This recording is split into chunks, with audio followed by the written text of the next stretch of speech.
আনাম মজুমদার।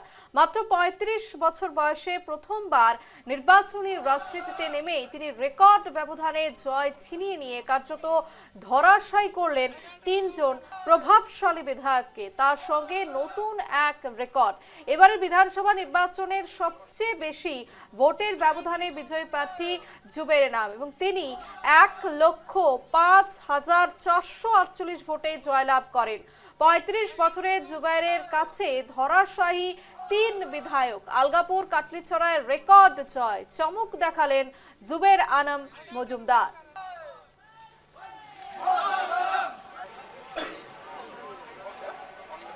খবর সম্পর্কে আরো বিস্তারিত জানবো এই মুহূর্তে আমাদের সঙ্গে সরাসরি রয়েছে আমাদের প্রতিনিধি নীরদপল দেব।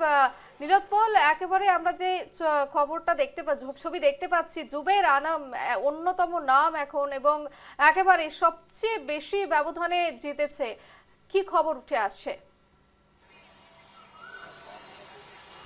হ্যাঁ, নিশ্চিতভাবে পুরো রাজ্যে যখন দেখা গেছে যে কংগ্রেসের ভরাডুবি হয়েছে, তখন দেখা গেছে যে আলগাপুর কাটলিচড়া বিধানসভা আসনে কংগ্রেসের জন্য ভালো খবর। এখানের কংগ্রেস প্রার্থী জুবের এনাম মজুমদার রেকর্ড সংখ্যক ভোটে জয়লাভ করেছেন। যেরকম আপনি বললেন, ১,০৫,০০০-এরও বেশি ভোটের ব্যবধানে উনি জয়লাভ করেছেন এবং উনার কাছে তিনজন হাইলাকান্দির বিধায়ক, ২০২১ সালে নির্বাচিত হয়ে আসা তিনজন বিধায়ক ধরাশায়ী হয়েছেন। এখানে একটি বড় মেসেজও রয়েছে, এই তিন বিধায়ক অকর্মণ্য বিধায়ক। এই কথা হাইলাকান্দিতে ছিল, আমরা নিউজ লাইভ বাংলায়ও বারেবার এই কথা প্রকাশ করে এসেছিলাম যে হাইলাকান্দির তিন বিধায়ক যথাক্রমে জাকির হোসেন লস্কর, সুজামুদ্দিন লস্কর এবং নিজামুদ্দিন চৌধুরী, এই তিনজনের কর্মকাণ্ড নিয়ে আমরা অনেক সংবাদ পরিবেশন করেছি এবং তাদের যে রিপোর্ট কার্ড শূন্যের কোঠায় ছিল তা এবার ভোটের বাসকে সামনে এসেছে। যেরকম জুবের এনাম ল্যান্ডস্লাইড উইন পেয়েছেন, উনি দেখা গেছে যেখানে উনি প্রায় ১,৪৫,০০০ ভোট পেয়েছেন, ঠিক সেই জায়গায় দ্বিতীয় স্থানে থাকা জাকির হোসেন লস্কর, যিনি এজিপির ক্যান্ডিডেট ছিলেন, উনি ৪০,০০০ ভোট পেয়েছেন। আরেকজন বিধায়ক সুজামুদ্দিন লস্কর, দুবারের বিধায়ক কাটলিচড়ার, উনি পেয়েছেন মাত্র ২৯,০০০ ভোট। ঠিক তেমনিতে দেখা গেছে যে নিজামুদ্দিন চৌধুরী, যিনি আলগাপুরের বিধায়ক ছিলেন, দুবারের বিধায়ক ছিলেন, উনি পেয়েছেন মাত্র ৩৩০০ ভোট।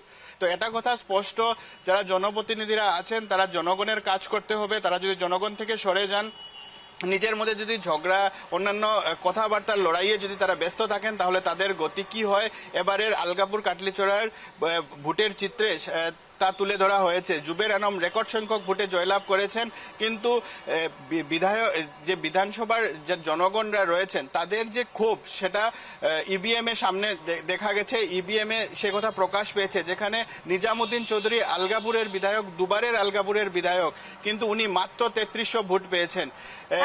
ভাবাই যায় না যে একজন বিধায়ক, সিটিং এমএলএ মাত্র ৩৩০০ ভোট পেয়েছেন। একেবারে নীরদপল, তুমি যেমনটা বলছিলে যে মানুষ জবাব দিয়েছে এবং এই যে প্রত্যাশা যেগুলি রয়েছে মানুষের উন্নয়ন, সেই উন্নয়নের কতটা পেরে উঠতে পারেন জুবের আনাম, সেদিকে আমাদের নজর থাকবে। তবে আপাতত ধন্যবাদ নীরদপল।